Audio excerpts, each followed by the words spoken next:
Hey guys, Samo here.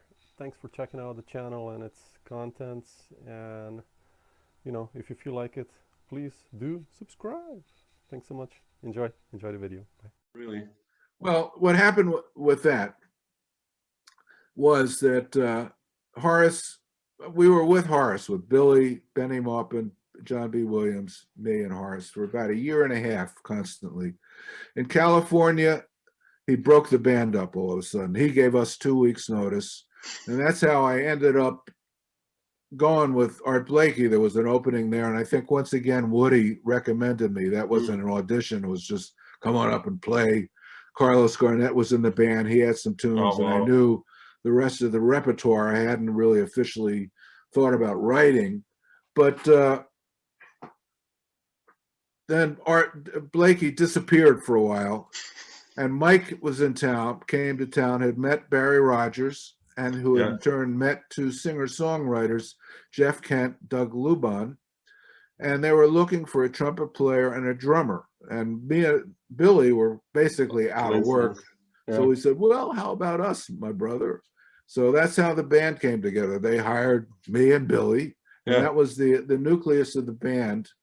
And we got pretty popular. I mean, it was mainly due, well, it was everybody. Barry Rogers, of course, a great trombonist. We were a hell of a horn section.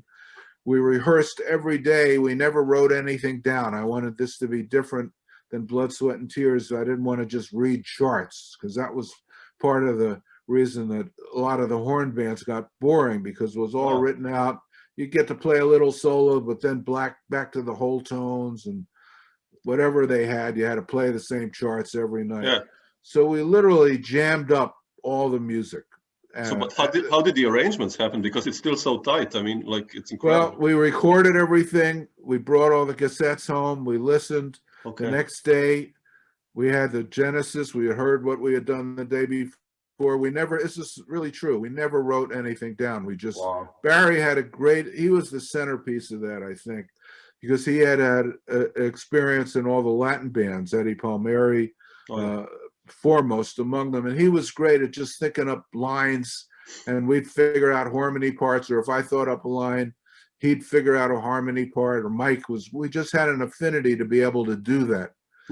And sometimes we each had completely separate parts that didn't match with just what it fit, and we just had a nucleus of charts, but it kind of grew every night. So nothing was ever written out.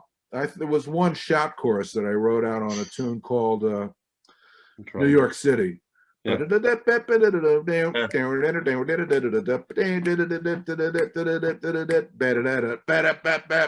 was written out, and then we voiced it, we jammed on that.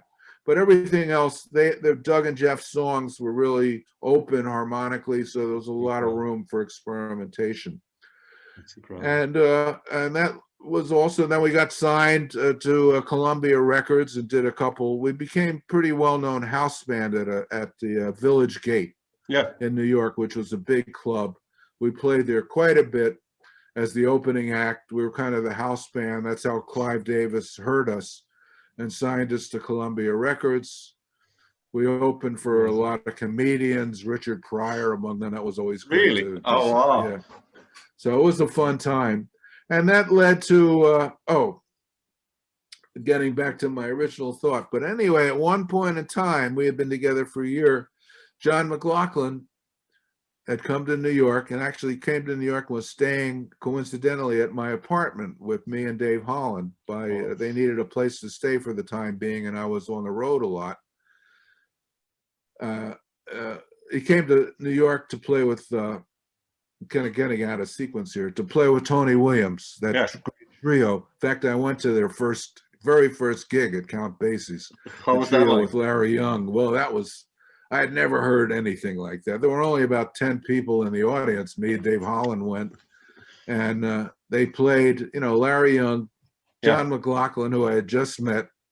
When I got home from a Horace tour, there was this guy sitting on my bed, and I was kind of pissed off at Dave, because he was supposed to stay at my pad, Dave Holland. And here this other guy was there, and they kind of trashed my apartment. And I opened the door, it was like orange peels in the all over the floor in the flue.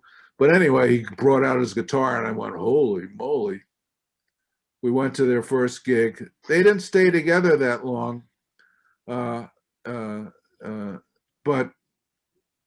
eventually we had been together. McLaughlin was going out on his own, and he chose Billy to be his drummer for Mahavishnu Orchestra. Yeah. And that was the end of dreams. We tried about 60 other drummers, but nobody played at that time. Yeah. There were a couple good guys. Steve Gadd tried out, but he was still a jazz drummer.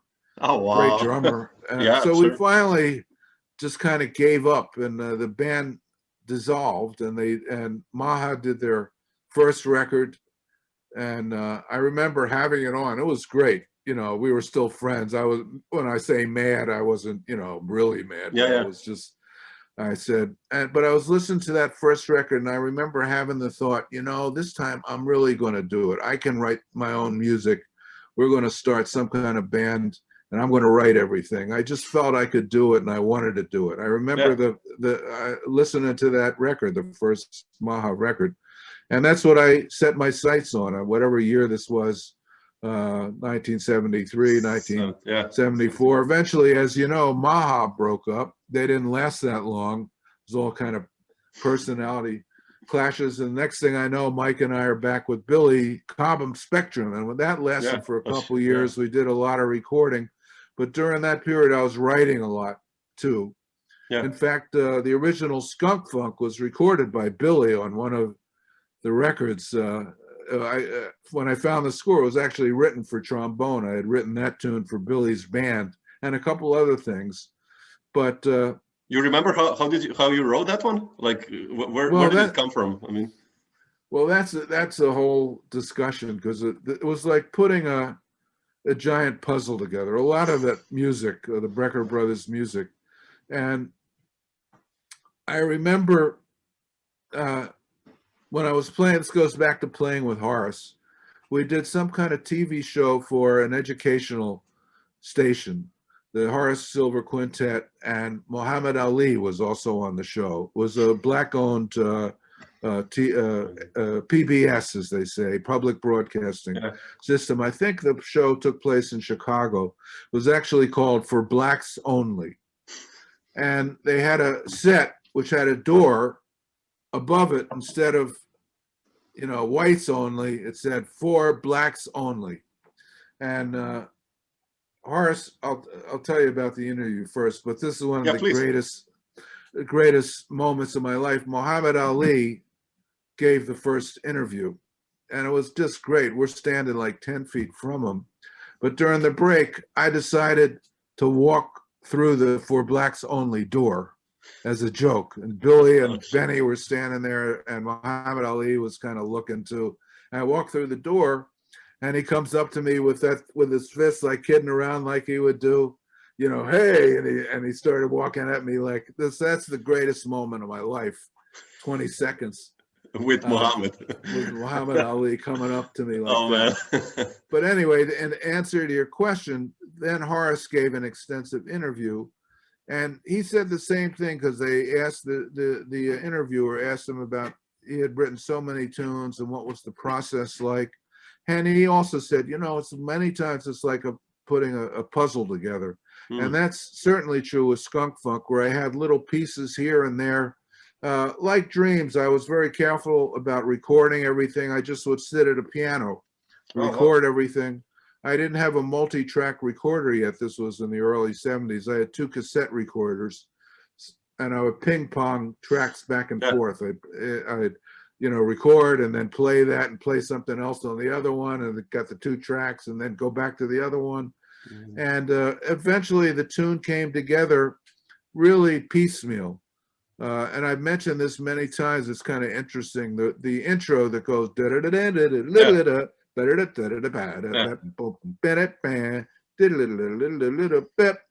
Every bar on that was played at a different time by a different instrument. That's how piecemeal it was. Like the that was the trumpet line. I remember where I was sitting when I played that, and I do that when I practice. I just play. If the line comes out I write it down. Okay, so it's still the same. Wow, cool. So I remember thinking, well, that's a little like Miles's Mode, the tune, but let's write that down. Then the next bar, I like to play clavinet, and I do triplets. I had played with Stevie Wonder by then too for a few months. That's another story. So I was pretty adept at watching him, and I played, like just triplety. It was a way to get a funky thing going on clavinet. So the did it was a clavinet thing. I just had a long thing, but I stuck it in one bar. The da da da. The clavinet was on top of a Fender Rhodes suitcase model, and that register, sharp 9 chords in the lower register were great. So that was the third bar. That was another day. Da da da. I'll say maybe I'll make that the third bar. And we'll still go. So we got boom boom was probably clavinet. And this is interesting. The did it. Did it. By then there was so much bleed on the 2 cassette players that was an accident. That the did it was some kind of previous take that bled through. Wow. And I said, no, that did it. It's pretty hip. So let's write that in the score, even though that was an accident. And then the that was the trumpet line. So that's what I mean about putting a puzzle together. And I didn't know if that was going to be the intro or what it was going to be, but at least it was something. Snippets or something. And then the bump bump bump bump bump bump bump bump bump, that became like the A section kind of vamp under that. That was probably clavinet. And I thought of lines going back to my David Baker at Indiana University Lydian concepts. That's why there's a kind of a sharp 4. It's all many things involved. And doodle tonguing, we play it one short. Da, da, da, da, da, da, da, da. Next time it comes in, it's da, da, da, da, da, da, da, da, da. So little things, as you write, you try to develop little things that can change all the phrases. The bridge, for instance, which went that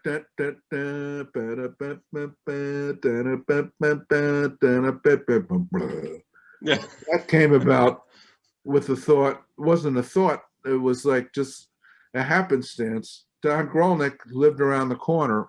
Before he had a piano, he had a loft. He eventually got his own piano. But he would come over and he'd play my piano, and he was trying to learn to play like Richard T. more. Richard was all of our idol, the stuff, the record on all the records, the Aretha records. He just had a way, man. We just flipped out over it, and we got to play with him quite a bit, did tours with him. But he'd come over to my house, and he'd be trying to play like Richard T. and he'd play this rhythm, dun dun dun dun dun dun dun. Dun. That's kind of Richard's basic thing when he would play. So that kept in my head, so I needed a bridge, and I thought of da, and I just added each time some tension notes, and it was like a G7, but I added like little tension notes and maybe changed the bass notes a little. I didn't know the reference was more like a melodic minor modal harmony, although I didn't realize it at the time. But those are just some ideas to show you how complicated and it was time consuming writing this stuff, but when you have several ideas, the puzzle becomes a little clearer, as you would say. Like when you put a puzzle, when you have it half done, it starts to get easier because the whole thing kind of reveals itself, and it's easier to, when you have all the parts in place, you can make an arrangement. But that took probably several weeks to write, and I had score paper and a pencil. Yeah. Did you change it also, like once you guys played it, or? Yeah, well, we did. We didn't change it that much because I had written all the bass. Everybody had a part to play. But what we did do, the more we played it, actually, for one of the rehearsals, Harvey Mason was there for the recording band. As a joke, we decided to play it really fast. Wow. The tempo was really bump, like it was on the record. So as a joke, we played it, and sure enough, but after playing it all these years, we'd try to play it as fast as we could because we were so sick of playing it, and I would make light of the whole thing. I'd say to the audience, we're going to play this tune as fast as is humanly possible. And it became like a running like competition to see who could play skunk funk faster. But the first time we did it, it was a complete joke. We thought it was the funniest thing we ever heard. That's incredible. That's yeah. But it's shown the test of time. You know, it's like a rite of passage now.